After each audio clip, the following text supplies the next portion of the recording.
ada yang ideologis. Ah. Nyari ketenangan, oh dijanjiin surga.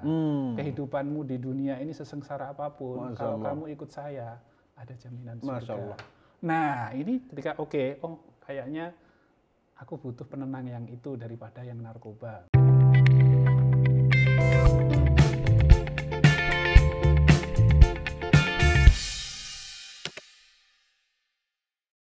Assalamualaikum warahmatullahi wabarakatuh. Jumpa lagi bersama saya, Budi Hartawan, atau yang biasa disapa dengan Gus BH.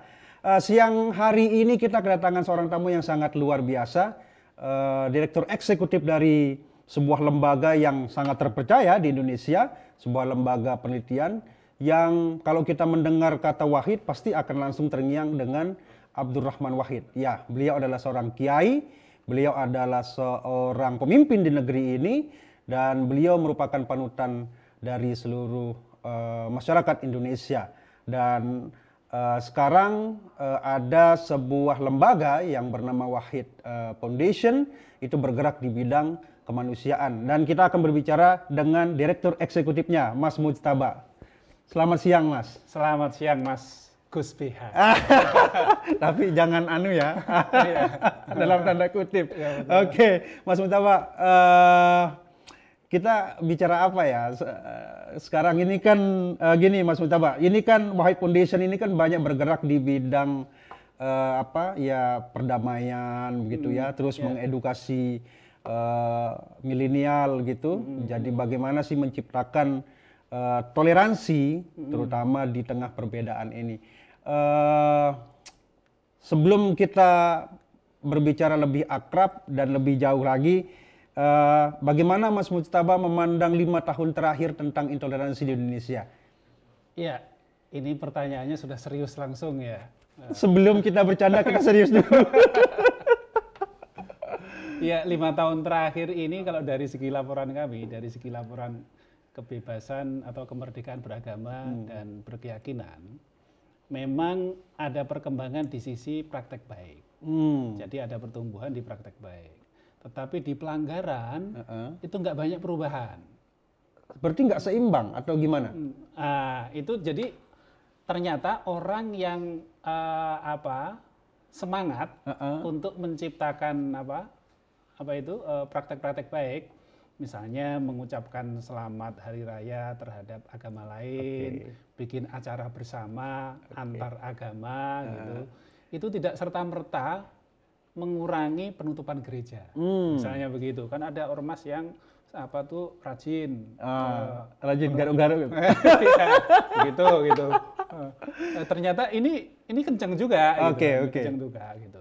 Jadi ini juga PR kita. Terus kemudian misalnya ada juga sekelompok masyarakat yang ketika ada acara widodarenan ya, yang antara tradisi dan keagamaan, itu masih rajin didatangi, dibubarin juga. Dibubarin. Kirain mau minta makan.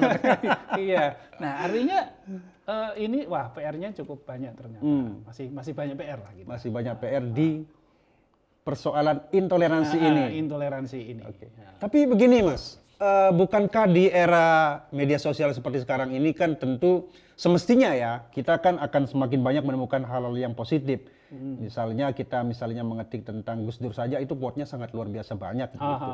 Tapi kok kenapa itu justru tidak menurun begitu? Apakah ini karena literasinya yang kurang, atau karena moderasinya kurang, atau karena kita kurang bersabar terhadap generasi milenial? Ini gimana? Bisa jadi faktornya banyak ya. Oh gitu ya, oke. Bisa jadi banyak. Tapi kalau kita runut ya, ini ada faktor yang cukup mempengaruhi waktu itu ya. Catatan kita di tahun berapa ini? 2 tahun yang lalu ya, ketika terjadi pemilihan kepala daerah.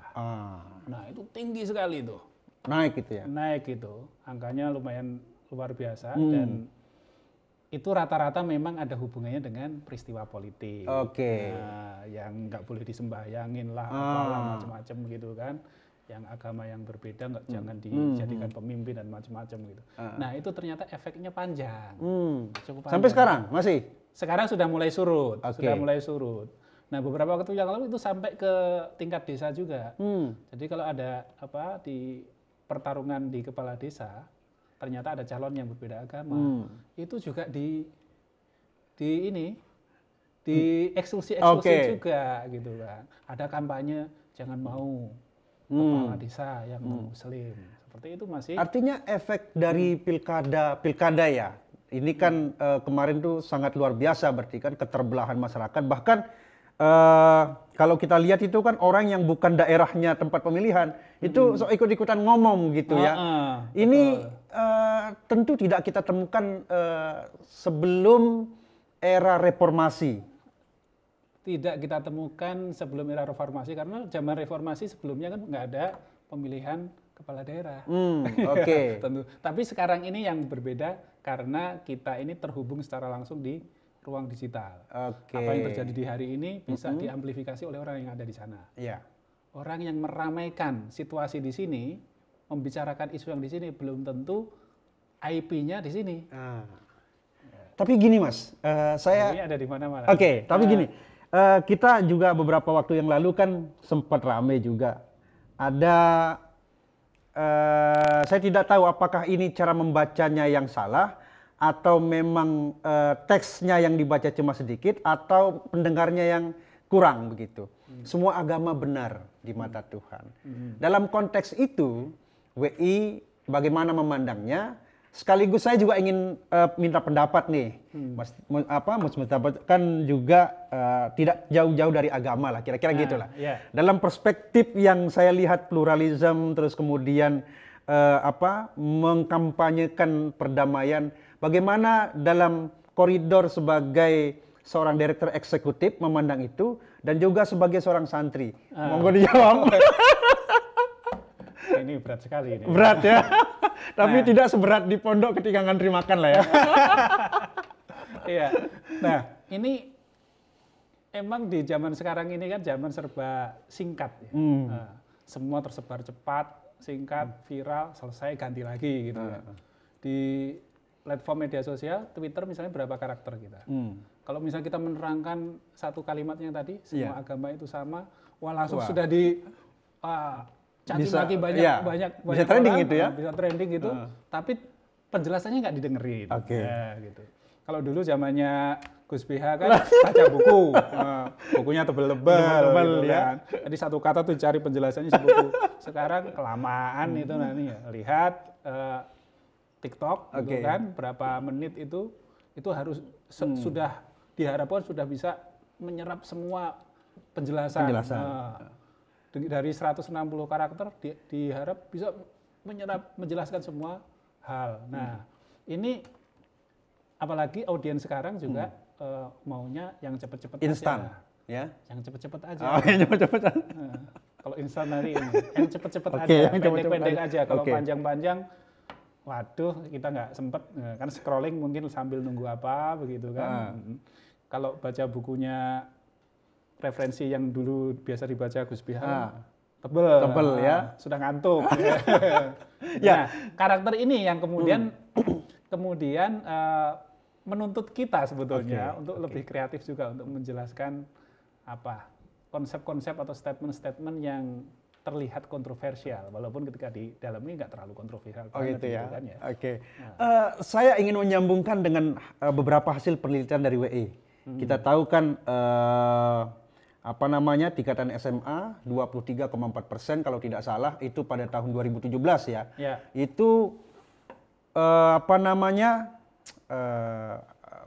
berani melakukan atau setuju terhadap tindakan-tindakan radikalisme ataupun terorisme itu. Nah, itu kan tahun 2017 ya. 17. Yang dimana pada waktu itu mungkin kisaran orang pengguna internet itu masih 130-an juta. Di 2021 itu mungkin sekarang sudah 180-an juta. Artinya kan itu kan juga apakah ada kaitannya ya penggunaan media sosial ini dengan tingkat yang tadi itu 23,4% itu. Bisa jadi dan sangat mungkin ada kaitannya. Di mana kaitannya? Pertama begini. Sebetulnya di riset kita juga itu mengatakan kalau soal agama ya, lebih banyak prosentase message atau pesan yang diterima dari mana, itu kalau tidak dari ustadz, itu dari masjid, itu yang paling banyak. Dari masjid? Jadi ketika misalnya sedang sholat Jumat, sedang menjalankan biasanya remaja masjid ya, mengikuti kegiatan-kegiatan, lebih banyak di sana. Jadi bukan di media sosialnya. Tetapi ada temuan lain yang mengatakan bahwa anak sekarang itu cenderung peer to peer. Jadi bisa jadi memang dari ustadz, tapi dia nangkepnya dari mana? Melalui temennya. Temennya melalui mana? Melalui rantai-rantai message-nya. Nah, semakin banyak pengguna, otomatis message yang mengandung yang singkat tadi, yang berpotensi menciptakan kontroversi itu semakin cepat. Nah, itu satu. Itu kelihatan kan, exposure-nya akan lebih luas. Yang kedua, tadi berkaitan dengan yang kita sampaikan di awal tadi, yang pendek-pendek tadi itu. Nah, itu yang penting cepat diterima, yang pendek-pendek. Nah, temuan tadi itu sebagian besar itu ada di persepsi, ada di pikiran, ya kan? Artinya sebagian besar mereka misalnya ketika bilang setuju dengan tadi itu jihad kekerasan misalnya.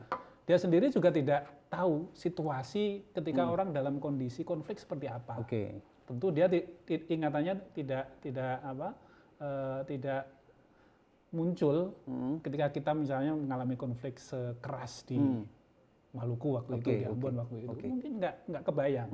Jadi dia hanya ada satu ajaran, kemudian dia merasa ajaran itu menjadi bagian dari komitmenku terhadap agama, maka aku perlu setujui.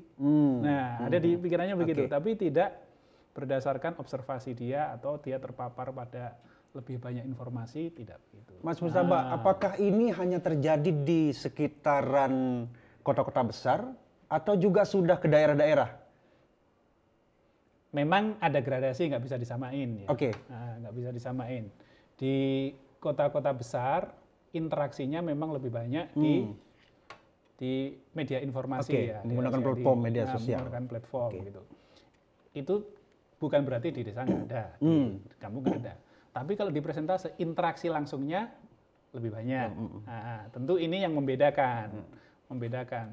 Lalu hal lain juga ada praktek-praktek lokal yang langsung disaksikan dan dialami. Itu yang membedakan. Kalau di urban kan mungkin ininya ya, dari rebahan ke rebahan yang lain. Mungkin itu, kalaupun misalnya di kafe ya ketemunya sama teman yang mereka pilih. Jadi ada keterbatasan di situ. Kalau gitu gini Mas, kita juga sempat membaca beberapa kejadian gitu ya, dan melihat di beberapa daerah itu kan juga ada beberapa orang siswa yang mengibarkan pada waktu itu bendera yang mereka sebut liwa itu. Saya melihat begini, ada sebuah militansi yang berbeda antara perkotaan dengan daerah. Saya melihat daerah itu militansinya lebih. Kalau menurut Mas Mujtaba, apakah ini menandakan bahwa di daerah itu tingkat interaksinya lebih kuat secara offline atau bagaimana? Nah, itu yang perlu kita dalami adalah memang flow atau aliran interaksi sosialnya dia seperti apa. Kota, kita juga tahu beberapa aktor yang keras juga berasal dari kota, tingkat pendidikannya doktor gitu kan. Saya nggak tahu Mas. Yang mengerin bom besar yang ditangkap di Malang dulu itu kan doktor itu. Ya. Siap. Nah, lanjut. Iya, itu juga ada yang sekarang masih di sel gitu, yang pendidikannya juga di ibu kota kan. Siap. Ya, itu ada juga. Artinya kita perlu melihat dari mana atau bagaimana kognisinya dibentuk. Nah, kognisi satu, yang kedua adalah komitmen dia terhadap kognisi itu dibentuk melalui penubuhan kan, melalui penyatuan dalam aktivitas keseharian dia. Nah, biasanya kekentalan militansi itu ketika masuk di komunitas, kemudian terlibat pada rutinitas kegiatan yang sudah di-arrange demikian rupa. Gitu. Makanya kalau di teori ini kan ada gradasinya tuh. Ada mulai pertama itu cognitive opening dulu gitu kan. Jadi dia orang gelisah dulu, kemudian mencari ini identifikasi diri lah ya itu ya. Identifikasi diri nih, mencari apa istilah obat penenang. Nah, saya sering sebut obat penenang kalau orang gelisah itu ada 2. Yang pertama itu yang sifatnya fisiologis. Biologis biasanya ke narkoba, ke kecanduan pornografi dan seterusnya gitu. Sama-sama radikal itu ya. Itu dari gelisah kan. Tapi ada yang 2 nih. Ada yang ideologis. Nyari ketenangan, dijanjiin surga. Kehidupanmu di dunia ini sesengsara apapun, kalau kamu ikut saya, ada jaminan surga. Nah, ini ketika kayaknya aku butuh penenang yang itu daripada yang narkoba. Kelihatan bagus kan? Daripada narkoba, mending penenangan yang surga. Masuk ke sana. Kemudian masuk ke sana kan di program. Kognisinya diisi secara gradual tapi presis terus. Masuk terus. Dibarengi dengan aktivitas rutinitas kegiatan kebertubuhan setiap hari secara rutin. Gimana kalau nggak militan? Luar biasa ya. Gini Mas, terkait dengan yang kedua ya. Jadi ada yang pernah bilang sama saya. Jadi misalnya begini, ada kalimat atau ungkapan kadang-kadang misalnya begini, yang seolah-olah itu memperlihatkan bahwa dia sangat amat Islami begitu. Masya Allah, qadarullah, ya kan? Ya seperti artinya, ini adalah sesuatu kalimat yang baik begitu ya. Tetapi saya pernah dibilang begini, begitulah cara sebagian kelompok itu untuk masuk ke generasi muda untuk menenangkan itu. Apakah ini benar, Mas? Ini ada 2. Yang pertama istilah ya. Istilah itu selalu menjadi petanda you di klub yang mana. Setiap culture ada namanya kode budayanya. Nah, itu mereka menggunakan itu kode-kode budaya itu. Jadi kalau sudah fasih mengucapkan syafaqillah gitu kan, syafaqallah gitu, walaupun dia nggak tahu nahwunya syafaqallah atau syafaqillah gitu. Yang penting ucap menjadi bagian dari minhum gitu. Nah, itu sesuatu yang lumrah di penciptaan culture atau subculture, Mbak. Nah, kalau misalnya Gus BH masuk di kelompok musik tertentu, misalnya reggae gitu ya. Mereka punya code of culture sendiri. Kalau nggak bisa bahasa mereka, belum sah. Nah, ini juga mereka membangun itu. Nah, untuk memperluasnya, itu dia bagaimana mempopulerkan kode budaya itu, sehingga cakupan komunitasnya lebih luas. Nah, kita perlu sebetulnya, perlu bongkar ini, bahasa-bahasa itu ya. Misalnya, pernah lihat di TV-TV Arab, Gus BH? Itu sering sekali bilang, yallah. Oh iya pasti. Artinya apa itu? Sesuatu yang wow. Tapi bukan ya Allah kan? Bukan. Itu sangat sekuler dan nggak ada hubungannya sama ini. Bahkan saya sering, salah satu penyanyi kesukaan saya kan Elisa kan. Jadi itu kan kalau kita lihat klipnya itu kan luar biasa. Padahal banyak orang mengiranya kalau tidak ada klipnya itu pasti doa gitu. Nah, itu dia. Jadi untuk memecah kode budaya itu, nah kita perlu bongkar-bongkar juga. Oke, kita kembali ke hasil penelitian, Mas Mujtaba. Apakah 23,4% ini, bagaimana sebenarnya kita harus membaca ini? Apakah ini sebuah warning atau apakah ini sudah merupakan ancaman? Karena begini. Saya beberapa kali juga berbincang dengan pakar mengatakan begini, kenapa Anda tidak menyuguhkan yang 80%? Kenapa Anda menyuguhkan yang 23,4%? Ada apa di situ? Ini bagaimana White Foundation melihat itu? Kami memang menggunakan pendekatan yang holistik ya. Artinya ketika membaca data kemudian menerjemahkan dalam intervensi sosial. Kita nggak menghajar di level itu mulu, tapi ngelihat akarnya. Melihat bahasa kita itu kalau ada multifaktor, faktor pendorong, penarik dan personal kalau kita rumuskan itu. Kemudian ada kegelisahan yang tadi itu. Tapi kembali ke angka tadi ya. memang betul kita perlu letakkan 80 sekian itu sebagai modalitas. Nah, seringkali kita meletakkannya hanya sebagai hal yang given, ya sudah, oh bagus. Saya tidak perlu khawatir kan gitu ya? Saya tidak perlu khawatir, tapi tidak optimal, oke itu 80, itu modal. Kalau tidak diperkuat ya bisa tergerus. Bisa nambah kan nanti kan? Bisa tergerus ini. Nah yang 23 ini kita perlu pahami itu level kognisi. Jadi tidak otomatis ketika dihadapkan pada situasi beneran, dia itu benar-benar ambil pentungan. Belum tentu, itu tadi itu. Dia ada di kognisi, di ruang kognisi, terus logikanya adalah itu bagian dari komitmen keagamaan, mempersepsi jihad berkekerasan tadi itu bagian dari komitmen keagamaan yang harus dia patuhi. Berarti kan levelnya level kognisi. Gitu. Tidak otomatis itu membawa dia ketika dihadapkan situasi konkret, dia akan benar-benar melakukan itu ya. Itu masih ada banyak faktor. Tapi ini kita sudah merupakan warning juga bagi kita. Artinya berarti ada yang kurang pas dengan cara kita masuk di level kognisi mereka. Nah itu, jadi nggak langsung tiba-tiba, oh bahaya nih harus. Tapi kita refleksi juga, oh ada yang kurang pas nih kita masuknya. Berarti di mana kita harus memperbaikinya, kan kira-kira begitu ya? Gini Mas Mujtaba, kemarin beberapa waktu yang lalu itu saya sempat sowan. Ya, karena kita ini pernah nyantri ya, walaupun nggak lama gitu. Jadi salah satu kesukaan kita kan sowan kan. Kalau nggak sowan ziarah. Saya nggak tahu itu bid'ah apa nggak, urusan lain. Tapi saya pernah sowan ke salah seorang kiai yang ya sangat luar biasa lah beliau ya. Gus Mus, beliau mengendikan begini. Jadi yang benar itu ya jangan diam. Ya. Sing api kok cok meneng. Pokoknya bersuara. Saya kemudian iya ya benar, berarti kita jangan menjadi silent of majority itu. Lalu kemudian saya teringat dengan masa silam gitu ya, sejarah saya, dan saya yakin tidak akan jauh berbeda dengan sejarahnya Mas Mujtaba karena kita sama-sama dari Jombang gitu.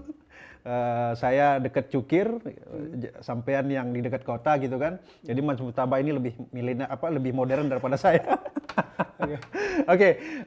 Saya jadi begini.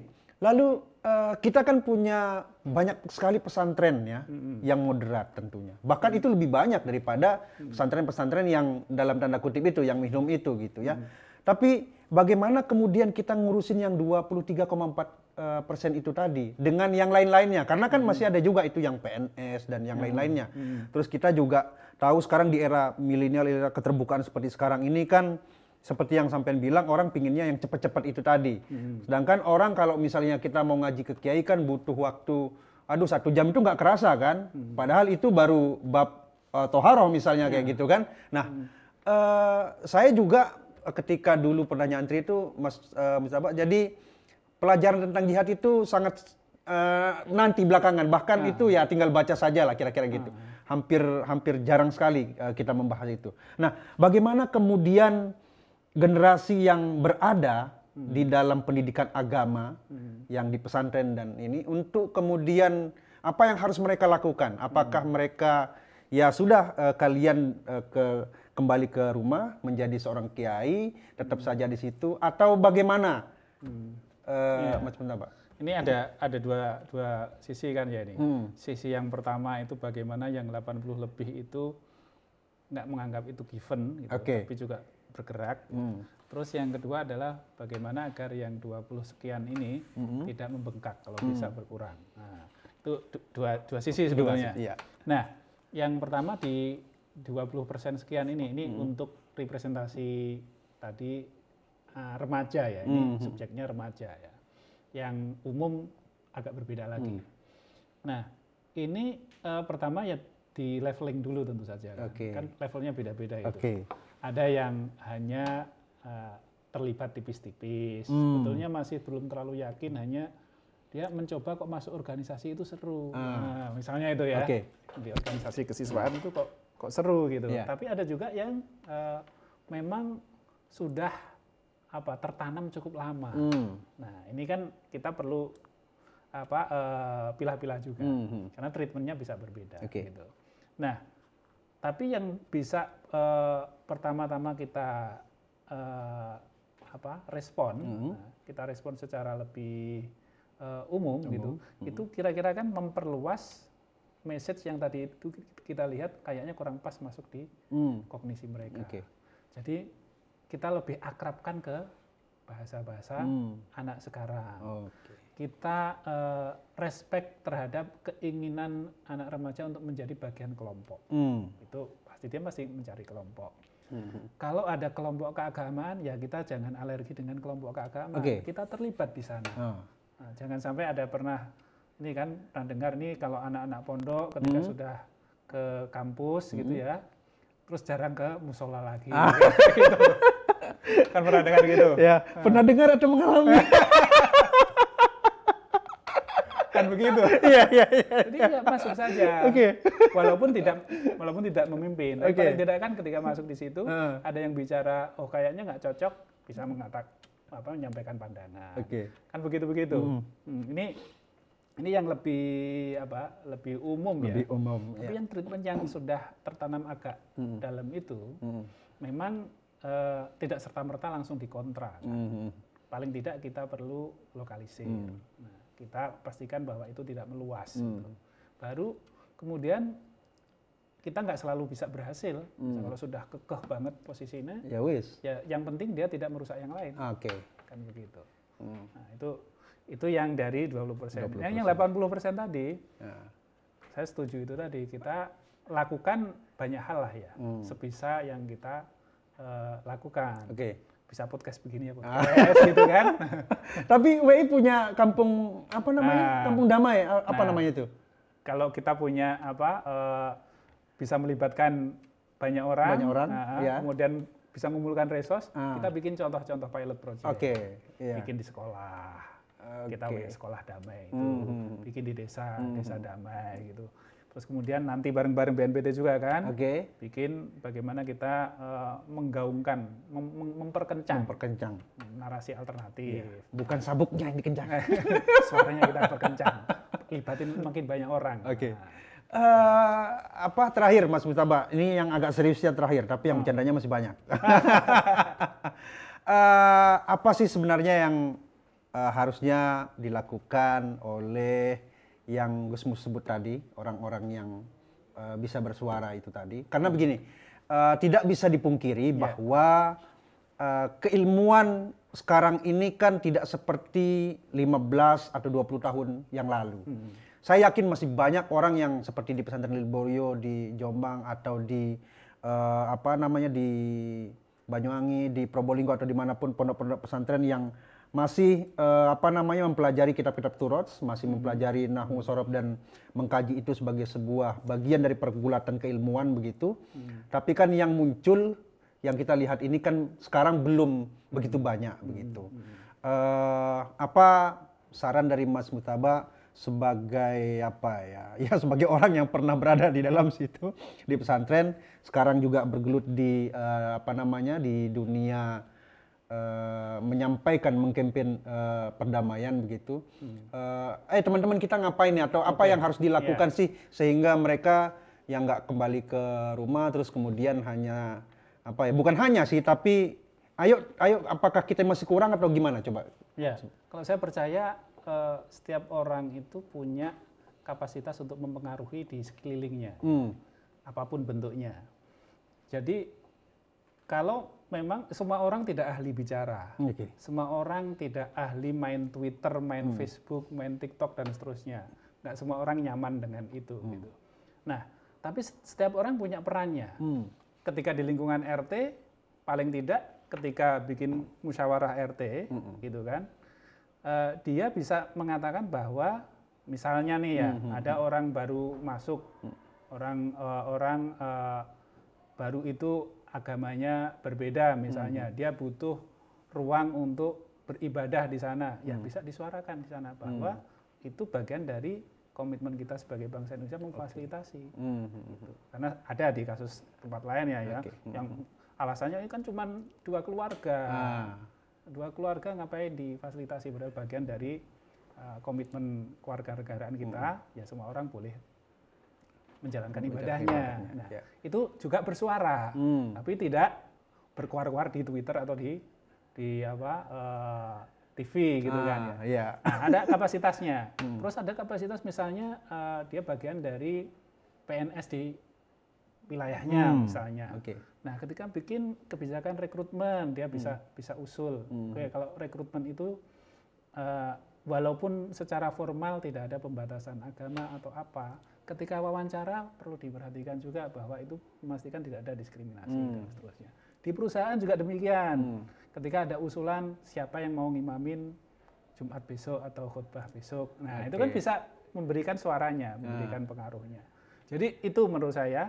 Nah sekarang ini kalau dari pondok itu ribuan lulusan, pasti jadi macam-macam. Ada yang jadi di BNPT, ada yang di kampus, ada yang di perusahaan, ada yang di lembaga pemerintahan, ada yang di lembaga internasional, macam-macam semuanya. Ada yang bergerak membantu rekan-rekan pedagang di pasar, ada yang membantu petani di bawah, gitu kan. Itu banyak. Nah, setiap kapasitas ini kan bisa dimunculkan pengaruhnya. Berarti tinggal di anu aja gitu ya. Nggak harus semuanya di BNPT kan? Tidak, betul. Oke. Jadi Mas Mujtaba, perbincangan kita sangat luar biasa, menarik sekali begitu. Tapi gini, kok bisa ya? Bukan kok bisa ya? Saya ingin nanya aja, perjalanan sampean kok bisa jadi berkecimpung. Saya nggak tahu mau menggunakan bahasa terjerembab atau bagaimana gitu. Karena saya yakin dulu cita-cita sampean itu kiai gitu. Tapi kemudian sekarang tidak jauh dari itulah. Sekarang kan kiai yang menasional gitu kan. Kok bisa santri di Jombang terus kemudian kuliah, nanti sampai lah yang bilang kuliah di mana gitu. Terus sekarang terlibat di WI. Iya. Itu panjang sekali. Panjang ya. Saya minta 2-3 menit lah. Jadi tentu kalau setelah di pondok harapan orang tua itu dulu ya pasti ya sekolahlah di sekolah yang agama. Oke. Nah, itu kan itu sudah saya jalani dan saya sudah lulus. Kan lulus di bukan yang sekolah pertama, ada sekolah pertama dan yang kedua ya, kuliah pertama yang itu kedua. Lebih penting ini. Kuliah yang pertama ini waktu itu dibiayai oleh ya salah satu negeri di Timur Tengah. Oke.